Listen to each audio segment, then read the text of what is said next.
Hi friends, welcome to another video. If we have not met yet, my name is Andrea from Minimal Homestead, and I make videos about homesteading, minimalism, parenting, finances, RV life, and so much more.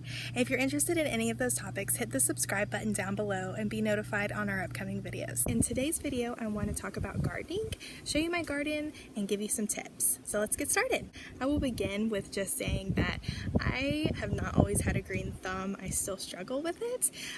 I am learning as I go, and I've learned some things that I will do differently next time, but I've also had some wins, so let's talk about those. At our last house that's only about 15 minutes away from us, I didn't do so good gardening. I had a harder time. We hardly had anything grow. I was just really dabbling. So this time I started out in the spring around March, and I set up a perimeter so our dogs would not get into our garden. I put some chicken wire around it where the pasture is, so hopefully no snakes. Snakes could still get through, but and bunny rabbits too, but they wouldn't get through to the garden. I don't have a tiller, so I found this old school tilling method. I'll link the video down below that I watched and what I used.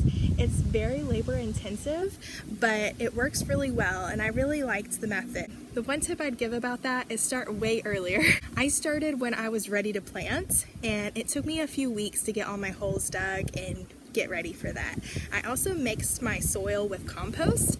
The really exciting thing is last year I started my own compost bins, and I was able to use the compost this fall for my fall garden, and that was so exciting to me. I was like, yes, I did it! And it was super simple, and I really hardly messed with it. So I'll make a video, upcoming video about that. But I just mixed my compost with my soil, and then I planted my seeds according to the seed packet and purchased seeds from Baker Creek Heirloom Seeds. I'll link that down below as well. And I had a great experience with buying, ordering, the shipping and delivery, and planting and harvesting of all of what I bought. This spring I had tomatoes that did really well. Cilantro did great. My cucumbers didn't work out. Peppers didn't work out for me. My basil did great. My watermelon didn't do so hot, but I did have a lot of wins, and that's what I'm focusing on and I'm really excited about.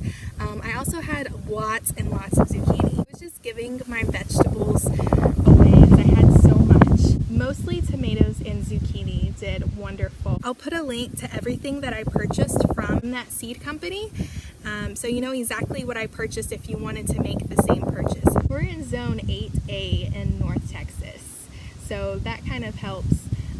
If you're in that area, maybe consider buying these seeds. I'll show some pictures of my success. I was super excited that from start to finish, I did this garden all by myself. I watered it every single day, and I just was so happy to see the fruits of my labor and to actually get a harvest.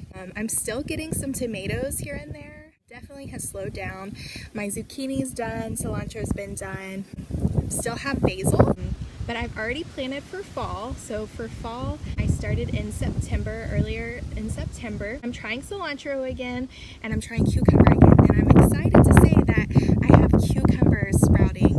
So I'm so excited. So maybe I'll get cucumbers for the fall since I didn't get any for the spring.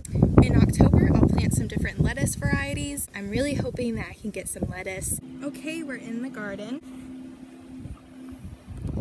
So there's my tomatoes, and those are my sprouts of my cucumber. Yay! And then here and over here, I'll have my different lettuce varieties. Basil, and these are zinnias. They kind of suffered through the heat, but they're still holding on. So my garden is in full sun. It's in full sun the entire day pretty much. And I watered every day in the evening with well water, and that's what we have to use. A few things that I've learned that I probably will do differently with the next garden we have when we move to the new location, which is not very far from here. The walkways, I will make those wider for sure.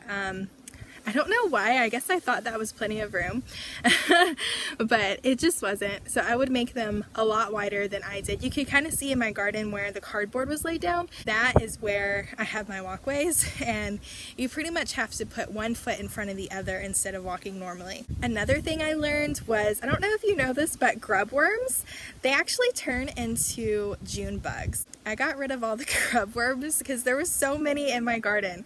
I got rid of most of them as I was going along, and I did find some earthworms, so I definitely tried to leave those in there. But that's my garden. I'll share a few resources that I have in the description box below. Thank you for watching this video. I hope you enjoyed it. Let me know your tips and tricks down in the comments below. I'd love to hear from you. Until then, I wish you well, and I'll see you in the next video. It's windy out here.